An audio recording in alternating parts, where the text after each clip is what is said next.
Sebelum kita mulai pembelajarannya, marilah kita berdoa terlebih dahulu. Bismillahirrahmanirrahim. Rabbi zidni ilma warzuqni fahma. Dalam video pembelajaran kali ini, kita akan membahas tentang kisah keteladanan Nabi Yusuf alaihissalam. Semoga dengan menyimak video pembelajaran ini, kalian dapat memahami dan menceritakan kembali kisah keteladanan Nabi Yusuf alaihissalam, serta dapat menerapkan sikap keteladanannya dalam kehidupan sehari-hari. Nabi Yusuf alaihissalam adalah putra Nabi Yakub alaihissalam. Nabi Yusuf alaihissalam lahir dari seorang ibu yang bernama Rahel. Nabi Yusuf alaihissalam memiliki adik kandung yang bernama Bunyamin dan memiliki 10 kakak yang merupakan saudara-saudara dari ibu yang berbeda. Pada suatu malam, Nabi Yusuf alaihissalam bermimpi melihat 11 bintang, matahari, dan bulan, semuanya bersujud kepadanya. Nabi Yusuf alaihissalam pun terbangun dari tidurnya. Kemudian beliau menceritakan mimpinya itu kepada ayahnya. Nabi Yakub alaihissalam berkata, "Janganlah kamu ceritakan mimpimu itu kepada saudara-saudaramu, supaya mereka tidak tergoda oleh setan dan mencelakaimu. Sungguh, setan itu musuh yang jelas bagi manusia." Dengan mimpi itu, Nabi Yakub alaihissalam mempunyai firasat bahwa Nabi Yusuf alaihissalam kelak akan mendapat kedudukan yang tinggi, baik di dunia maupun di akhirat. Nabi Yakub alaihissalam sangat dekat dengan Nabi Yusuf alaihissalam setelah ibu kandungnya meninggal dunia. Saat itu, Nabi Yusuf alaihissalam berusia 2 tahun. Kedekatan Nabi Yusuf alaihissalam dengan ayahnya menimbulkan rasa cemburu bagi 10 saudaranya. Mereka mulai tidak menyukai Yusuf. Apalagi wajah Nabi Yusuf alaihissalam juga lebih tampan. Akhirnya, saudara-saudara Nabi Yusuf alaihissalam merencanakan untuk membunuhnya.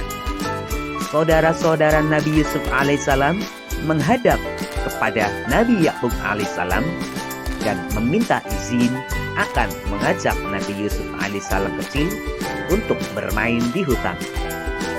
Nabi Yakub alaihissalam berkata, "Sesungguhnya kepergian kamu bersama Nabi Yusuf alaihissalam sangat menyedihkanku, dan aku khawatir ia akan dimakan serigala ketika kalian sedang lengah darinya."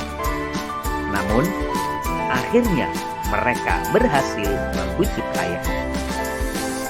Nabi Yusuf alaihissalam pun pergi ke hutan bersama saudara-saudaranya tanpa Bunyamin. Rencana membunuh Nabi Yusuf alaihissalam pun dimulai. Akan tetapi, salah satu kakak Nabi Yusuf alaihissalam berpendapat agar jangan membunuh Nabi Yusuf alaihissalam kecil, tetapi membuangnya saja ke dalam sumur. Mereka pun membuang Nabi Yusuf alaihissalam ke dalam sumur. Untuk mengelabui ayahnya, mereka melumuri pakaian Nabi Yusuf alaihissalam dengan darah palsu.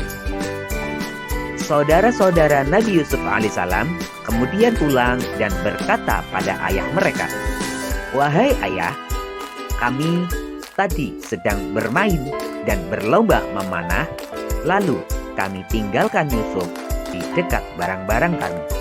Tiba-tiba dia dimakan serigala. Apakah ayah tidak percaya kepada kami? Sekalipun kami berkata benar."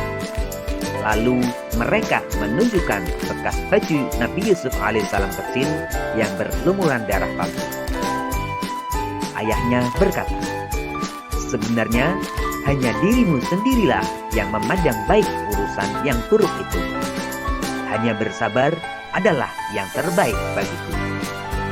Dan kepada Allah Subhanahu wa Ta'ala saja aku memohon pertolongannya terhadap apa yang kamu ceritakan."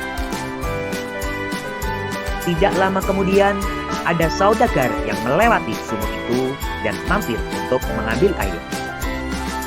Ketika menurunkan timbanya, Nabi Yusuf alaihissalam berpegangan pada timba dan ikut ditarik ke atas. Saudagar itu terkejut bukan kepalang karena mendapati anak kecil yang bergelantung di timbanya.